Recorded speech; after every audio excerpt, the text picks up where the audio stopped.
Yemen के Houthis की missile तेल अवीव तक पहुंच गई। यमन के हूतीज ने भी इस बात का ऐलान किया है और इजराइल ने भी इस बात को एक्सेप्ट किया है कि हाँ, यमन के हूतीज ने हाइपरसोनिक मिसाइल से हमला किया था।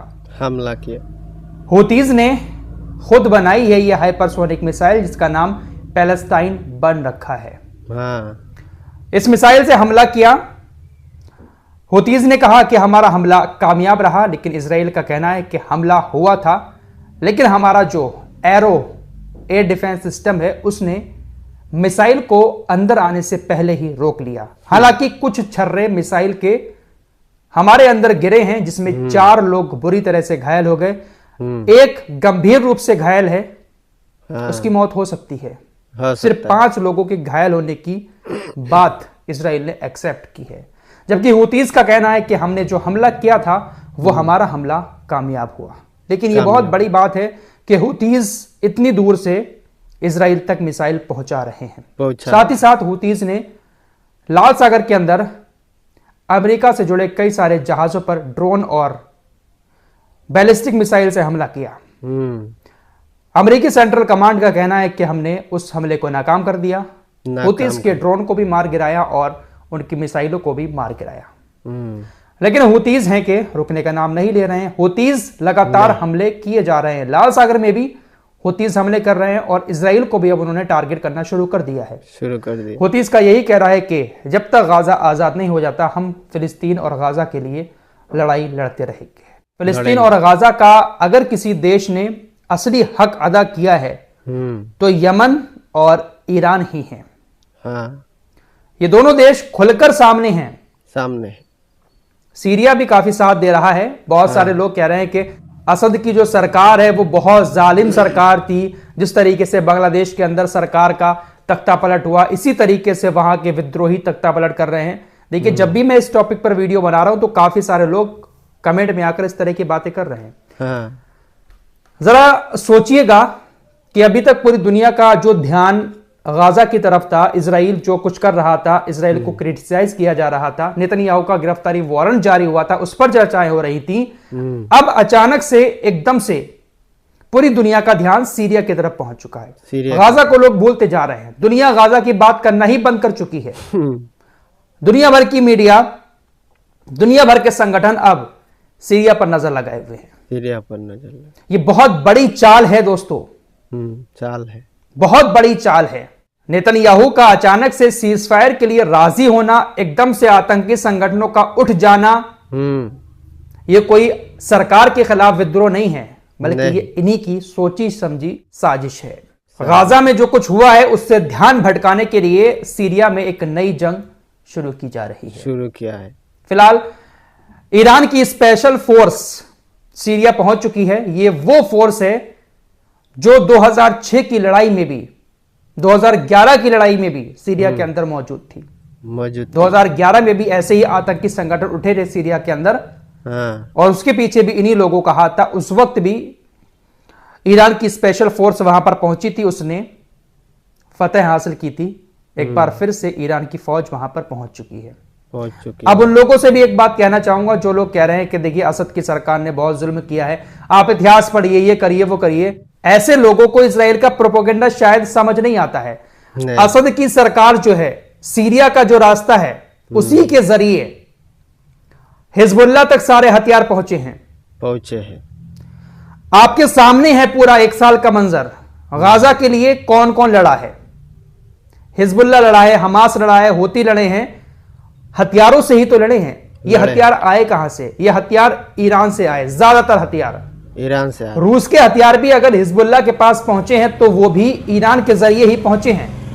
हूतीज के पास भी अगर रूस के हथियार पहुंचे हैं तो डायरेक्ट नहीं पहुंचे हैं, नहीं, वो भी सीरिया और ईरान के जरिए ही पहुंचे हैं।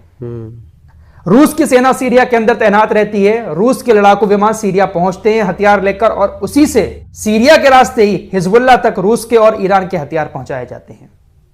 यही चीज सबसे ज्यादा चुभ रही थी नेतन्याहू को। बेंजामिन नेतन्याहू लगातार इस बात की चेतावनी दे रहा था सीरिया की सरकार को, सीरिया के राष्ट्रपति को, कि आप हथियारों का जो जखीरा आपके रास्ते से होकर हिजबुल्लाह के पास पहुंच रहा है उसको बंद करवा दें।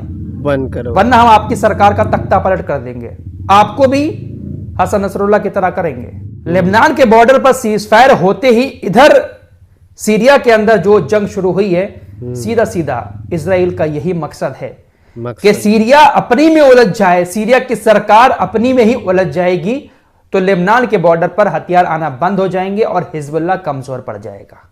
यह है इन लोगों की चाल, यह है प्लानिंग। ये बहुत लंबा जाल बिछाते हैं, ये हर उस रास्ते को बंद करना चाहते हैं जो रास्ता इनके खिलाफ, इनके दुश्मन की मदद कर रहा होता है, मदद कर रहा है। लेकिन लोग कह रहे हैं कि आप इतिहास पढ़िए सीरिया का, ये जो लड़ रहे हैं ये मुजाहिद हैं, ये विद्रोही हैं, सरकार के खिलाफ विद्रोह कर रहे हैं। अरे ये कोई विद्रोही नहीं है, नहीं, ये सिर्फ टट्टू है, किराए के आतंकी। और इनको सबसे ज्यादा पनाह, सबसे ज्यादा ट्रेनिंग इनकी कोई करवा रहा है ना तो वो तुर्की है, क्योंकि तुर्की की भी कुछ नजर है सीरिया के इलाके पर। इराक का भी एक इलाका है जिसको तुर्की अपना मानता है कि ये हमारा इलाका है। इराक, सीरिया, इनके कई सारे इलाकों को तुर्की अपना मानकर उस पर कब्जा करना चाहता है, इसीलिए इस तरह के संगठन वहां पर पनप रहे हैं। अच्छा देखिए, अब कुछ लोगों को लगता है कि तुर्की इसमें इन्वॉल्व नहीं है। ये जो विद्रोही कहे जा रहे हैं ना, इस्लामिक जिहादी, इस्लामिक विद्रोही सीरिया के अंदर, इन्होंने लड़ाई लड़ी, हमले किए और कई सारी जगहों पर तुर्की का झंडा फहराया। हमला करने के बाद, कब्जा करने के बाद तुर्की का झंडा फहराया जा रहा है इन लोगों की तरफ से। तुर्की का झंडा क्यों फहराया जा रहा है? अरे भाई, जब तुर्की के ही ये लोग हैं, उसी के संगठन है, उसी के लिए काम कर रहे हैं, तो झंडा भी तो उसी का फहराएंगे। यहां से एक बात साफ हो जाती है कि ये सब के सब एक दूसरे से मिले हुए हैं। तुर्की, इजराइल, अमेरिका, ये सब मिले हुए हैं। एक और खबर आप लोगों को दिखा देता हूं। तुर्की लगातार कह रहा है कि हमने सारे रिलेशन खत्म कर दिए हैं। 2 दिन पहले की खबर है, रजब तैयब एर्दोगान नेतन्याहू को तेल भेज रहे हैं, तेल भेज रहे हैं। तुर्की तेल रासायनिक टैंकर ट्रांस फजोर्ड यालोबा तुर्की से हाइफा इजराइल तक पहुंच रहा है। हाइफा की जो बंदरगाह है, आप देख सकते हैं, पूरा तुर्की से तेल लेकर एक जहाज इजराइल पहुंचा है। ईरान के सुप्रीम लीडर अयातुल्लाह खामेनेई ने भी यही बात कही है कि ये जो संगठन इस वक्त सीरिया के अंदर एक्टिव हुए हैं, जो अपने आप को मुस्लिम संगठन बता रहे हैं, इस्लामिक जिहादी बता रहे हैं, इस्लामिक विद्रोही बता रहे हैं, ये संगठन हमारे दुश्मन के लिए एक अच्छी खबर है। अच्छी खबर। जब पूरी दुनिया का ध्यान गाजा की तरफ है तो दुश्मन ने इन संगठनों को एक्टिव करके पूरा ध्यान इनकी तरफ लगा दिया है और गाजा अकेला रह गया। जब पूरा इस्लामिक वर्ल्ड, पूरी दुनिया गाजा की बात करना चाह रहा था तो दुश्मन ने सबकी नजर इस तरफ कर दी। यह दुश्मन की बहुत बड़ी चाल है और दुश्मन के लिए यह संगठन जो है बहुत ज्यादा फायदा पहुंचाने वाले हैं। IRGC के commander in chief major Hossein Salami कहते हैं कि गाजा और लेबनान में हारे हुए लोग अब सीरिया में हमलों का नेतृत्व कर रहे हैं। लेबनान के बॉर्डर पर सीज फायर हो चुका है, लेकिन लगातार ऐसी खबरें आ रही हैं कि इजरायली सेना सीज फायर का उल्लंघन कर रही है। इजरायली कब्जे वाली सेना ने दक्षिणी लेबनान के खियाम शहर के पूर्वी इलाके में एक आवासीय परिसर को उड़ा दिया, जो युद्ध विराम समझौते का एक और खुला उल्लंघन करता है। इजराइल कहीं पर भी कुछ भी करे उसके लिए सब जायज माना जाता है। इजराइल कैसे कैसे लोगों को अपनी जेल में बंद करता है। ये जो तस्वीर आपको नजर आ रही है, एक बाप अपने 14 साल के बच्चे को गले लगाए हुए है। इस बच्चे का नाम अहाम अल सलामी है, यरूशलेम में यह रहता है और इजरायली पुलिस ने इसको गिरफ्तार करके 12 महीने के लिए जेल में भेज दिया है। छोटी मोटी घटनाओं में ये गिरफ्तार करके आतंकी बताकर जेल में डाल देते हैं। जेल जाने से पहले उसके पिता उसको गले लगाकर इस तरीके से विदा कर रहे हैं। तो ऐसे न जाने कितने बच्चे जेल में बंद हैं। इन्हीं को छुड़ाने की मांग हमास की तरफ से की जाती है। फिलहाल मिडिल ईस्ट में बवाल मचा हुआ है और बवाल कौन मचा रहा है ये अब किसी से लुकी छुपी बात नहीं है।